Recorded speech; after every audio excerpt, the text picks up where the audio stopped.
Warning, this video contains minor spoilers for the subject material. Viewer discretion is advised. Let's face it, we know Resident Evil 0 is not necessarily the fan favorite of the series, and I can see why for a few reasons. And I'll go over those reasons with a little analysis and some counter-arguments. It's not one of the best games in the series, but it should be recognized as a very polished and faithful entry to the classics. This remaster fixes a lot of gripes I had with the last remaster and looks beautiful. The last remaster was amazing, but this one specifically rekindled what I love so much about Resident Evil's B-movie, atmospheric, fixed camera angles, classic style of inventory management, survival horror gameplay. Resident Evil 0.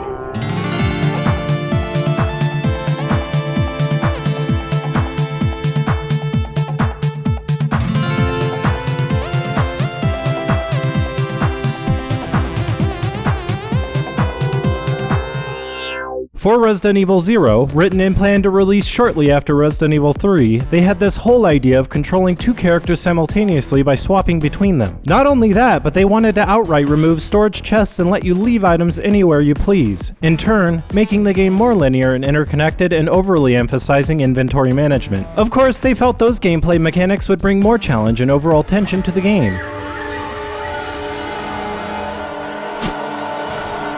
This was slated to originally release on the Nintendo 64 because they thought these mechanics would work better on a ROM cartridge with the expansion pack. The alpha version of Resident Evil 0 got 20% into development, and they even recorded all the dialogue for it, which, as it turns out, was pretty reminiscent of the hilarious Resident Evil 1 dialogue. Who are you?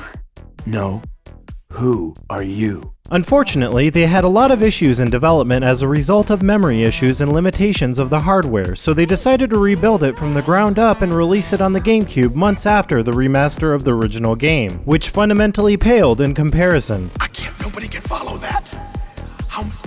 Still retaining the same story written back in 1999, just with revised dialogue and new and better voice acting. Oh man, what I do to get to play the alpha version of this game. What's going on? What happened to you?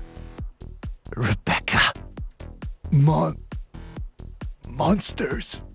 Monsters? The story is about what led up to the mansion incident outside Raccoon City. STAR's Bravo team was sent out before Alpha team to investigate a series of cannibalistic murders taking place in the Arklay Mountains outside Raccoon City. After their helicopter crash lands, like all helicopters do, Rebecca Chambers gets totally sidetracked by stuff that has nothing to do with their mission, and her commander apparently lets her board a wrecked train alone on some unrelated mission, officially leaving the rest of her crew behind for the rest of the game, further proving Bravo team is just really bad at their jobs. My first mission, and I've already disobeyed orders. And when you finally meet up with Enrico again, her commander, who is doing his job and instructs Rebecca to do hers as her commander, Come on, let's go. she gives a really passionate speech. Sir, please.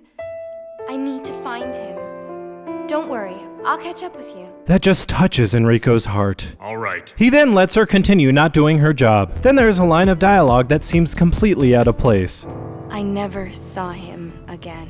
Bravo team's inadequacies aside, you take control of Rebecca Chambers on the train and later an escaped convict, Billy, on death row for a serious crime. Unfortunately, the story of Resident Evil 0 is extremely weak. It was those zombie dogs, right? When they attacked the van, you were able to escape. Isn't that right? And grasps at straws to connect the dots, adding mythology and a twist to a story that really didn't need to be told. When was it established? By whom? And that's all the story tells you. When Umbrella was established and by whom, and what happened to that whom, and then what happened after what happened to that whom. Needless to say, you won't miss anything major story-wise that a one-paragraph summary can explain, so this isn't a game that is essential to play if a deep mystery is what you're looking to uncover regarding the events prior to the first game. Though I do really want to spoil the story and tell you who the girly singing mystery man who is able to control leeches outside the train is and how he controls those leeches, but I won't. Who is that guy? Another complaint I have is that the game has absolutely no character development between Rebecca and Billy, though it feels like there should be, and there are plenty of times for it. It feels absolutely awkward when there is no idle chit-chat at all during any point of the game, even when it makes sense. Not so much like what recent games do to guide and give hints to players, but some commentary on the crazy things they witness together. Outside of the short cinematics, the only times you'll ever hear them speak is through the radio, calling for help when one of them is left alone with monsters. So whatever your first judgments are of these characters will be how you feel about them up to the vengeance-fueled, mutated evil villain self-destruct sequence, something blowing up unfulfilled and cliche Resident Evil ending that tells you nothing imperative to the story and only connects you to how Rebecca found the mansion from the first game. And how she manages to make it to the mansion and not get eaten by zombie dogs is still a mystery. Regardless, the mystery surrounding what you might uncover as you progress still manages to keep interest. Thankfully, that lack of interesting story and characters is made up with the extreme detail in the environments and the horrific movie-like atmosphere. It uses a well-placed and well-composed foreboding score and cleverly uses silence at times. The sound design is particularly amazing. Anything that moves in the environment you can hear, breathing so much life into every fixed camera angle. As far as I'm concerned, Resident Evil needs this slow cinematic feel with bouts of action, along with all these little elements of polish that breathe subtle tension to feel like a true Resident Evil horror. The team behind the remaster of the Resident Evil 1 remake definitely got better with their overall polish through their experience accrued over time, and they had plenty of time to get it just perfect. The background pre-rendered environment are more detailed than ever and look consistently beautiful in 1080p widescreen, whereas there were some iffy spots in their first remaster and an unexplainable black bar on the tops and bottoms of the screen that is now gone. They even went out of their way to add post effects that weren't possible before, such as film grain, heat warping, and rain effects on the characters and monsters, which, by the way, all look amazing. The amount of detail they put into the monsters, characters' faces, and outfits really showed that they didn't just extract old models, but went over them meticulously until they looked on par with current generation hardware. It certainly looks impressive. It does not look like a GameCube game from 13 years ago, I can tell you that. The remaster presents both original letterboxed and a beautiful widescreen mode that you can switch between anytime you wish. That, like the Resident Evil 1 remaster, pans up and down the screen as you traverse each fixed camera angle, but unlike the Resident Evil 1 remaster, instead of the camera haphazardly bouncing up and down like the tripod has a loose hinge or something, this time around, they have very fluid slow starts and slow stops that are very movie-like and don't jar me out of the experience. What does jar me out of the experience instead is this average 10-frame freeze between camera angle changes. You've got to wait a third of a second for the next camera angle, which really does impact gameplay sometimes. Some people may not even notice, but as you can see here, it is a problem. The last remaster didn't have this freeze between camera angles, so I don't know why it's a problem here. Also, the alternate controls look way less unrealistic this time than the previous remasters. It's because they fixed the animation. It's a lot more fluid and not completely skipping frames when controlling the character. All this really shows me is that Resident Evil 0 is the better of the two remasters, despite the freezing issue. But is it a better game than Resident Evil Remake? No, but thanks for asking. As I mentioned before, the major gameplay innovation here is the simultaneous control of two characters at one time that can be a bit confusing, disorienting, and even frustrating at first for some players. I hate the word clunky, but people describe it as that. I had no problem. It creates puzzles and scenarios of tension that previous games in the classic series could not pull off without. The trick is to not leave your partner behind in any dangerous areas. There's also a lot more strategic planning involved with this mechanic, such as if you'll take a character with you who is low on health or leave them behind, who will go first, who you will control.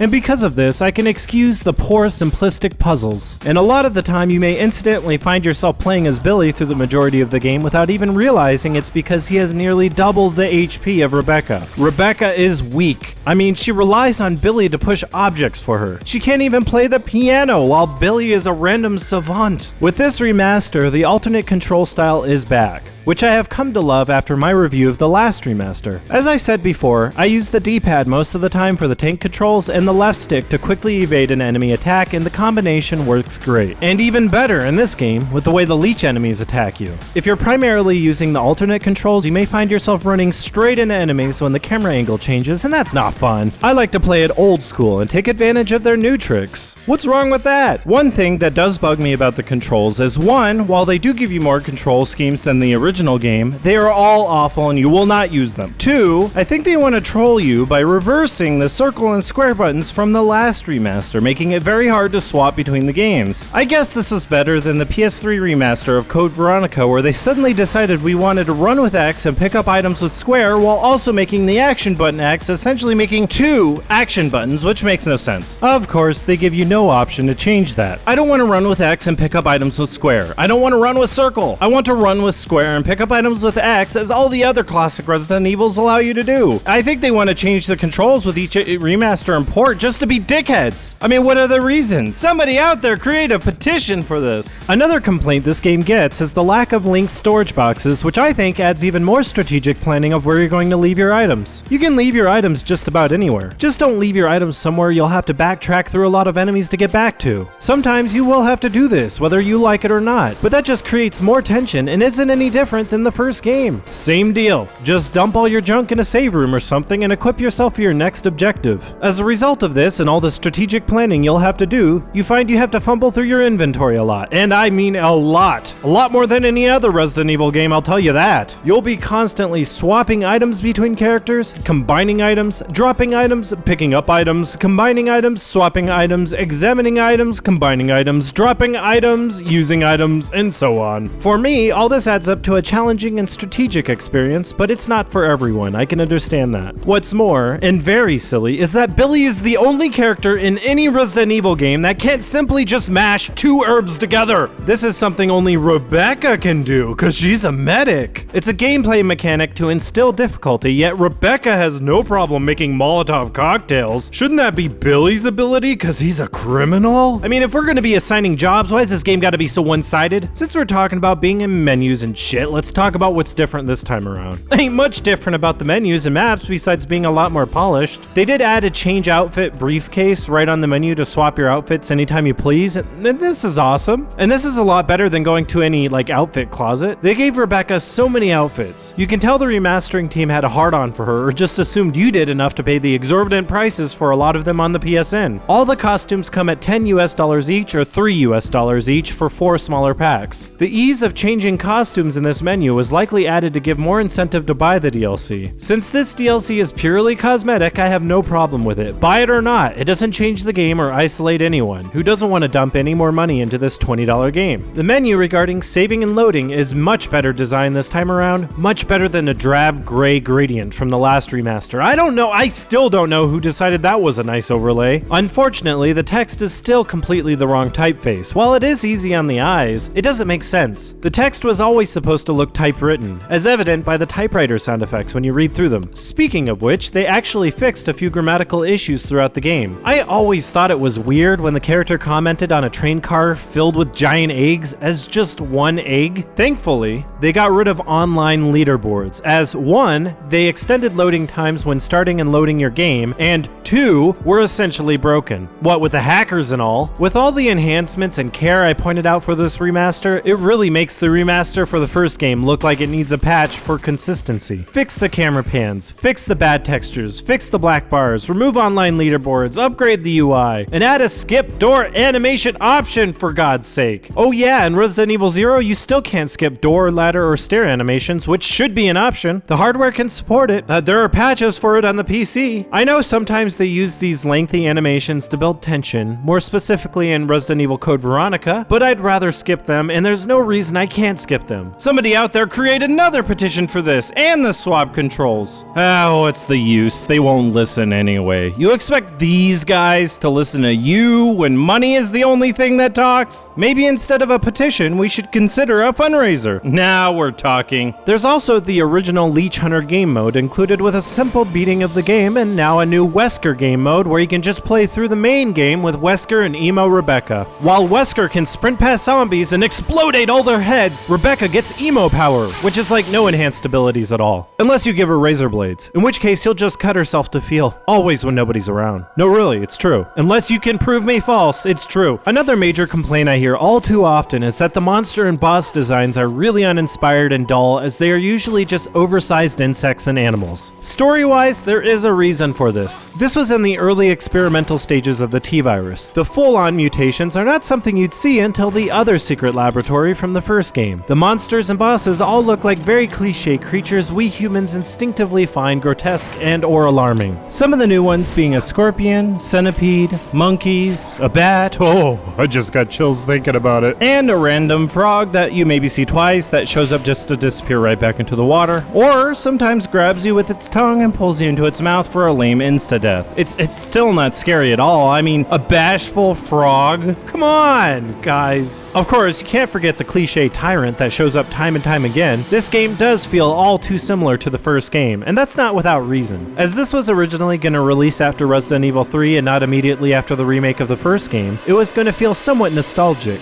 That was ruined because of the unfortunate timing of the game's release, and apparently it was because of this game's low sales Capcom decided to go the route it did with everything after Resident Evil 4. While I really liked Resident Evil 4, you have to admit the core focus on horror changed to be more on tense action. The classic games focused on the characters being underempowered, while the modern games focused on the characters being overempowered. The team behind the remasters of the classics are making a remake of Resident Evil 2. I'm curious to see if they'll go the route of the classics or the modern Resident Evil games. Or why not both styles? Then you'll make everyone happy! Overall, the game is very fun. I never really cared much for the original release, but somehow I found the remaster to be better and held my interest enough for multiple playthroughs. They really limit the amount of health items, making the game a pretty intense struggle to the end. There are 3 trophies for not using any health items, so good luck with that! I guess it's possible if you play on easy, save a lot, and reload your save when you get injured. But then there's also trophies for not saving, beating the game on hard difficulty, and getting an S rank, which means you gotta beat the game in 3.5 hours. I'd say, if you were iffy on getting this remaster because you never really got into the original release, you better reconsider. I ended up enjoying this game very much. While it's not on par with the other Resident Evil classics, and still likely one of the worst of them, which is not saying much because I'd give Resident Evil 1 through 3 and Code Veronica perfect scores, it's definitely worth a purchase. It's only a third of a full game's price, so it's not like it's a huge investment, and it will at least show Capcom we still care about the classic style of gameplay, and it will likely influence how they're going to go about remaking Resident Evil 2. All that said, I'd give the Resident Evil 0 remaster a 4 out of 5 just for the inadequate story, uninteresting characters, and unimaginative monsters, but that's a weakness in the story. Really, my only complaint is the story. It's not good. Everything else about the game I like. I like the experience, I like the atmosphere, I like the gameplay, and while the Wesker game mode is totally tacked on, you gotta give them an A for effort. They essentially gave us more than what the original game had to offer, and I can't complain about that.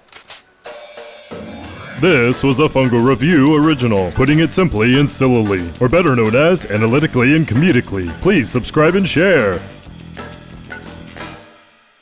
And also consider becoming a financial supporter on Patreon. You can get your name at the end of every video I make with this pretty font. Now that's a special font. A font I deem nice enough to thank all these wonderful people. Thank you. You may also watch other reviews. I put a lot of time and effort into these. Even if you don't necessarily agree with what I have to say about Metal Gear Solid V, you should watch these reviews. You might see where I'm coming from. I can't force your hands. I can't tell you what to do, but I can at least force your eyes. Look at these videos! Look at them! And click them maybe. And if you don't, then well, fine. If you don't, fine. Who needs you anyway? And over and out.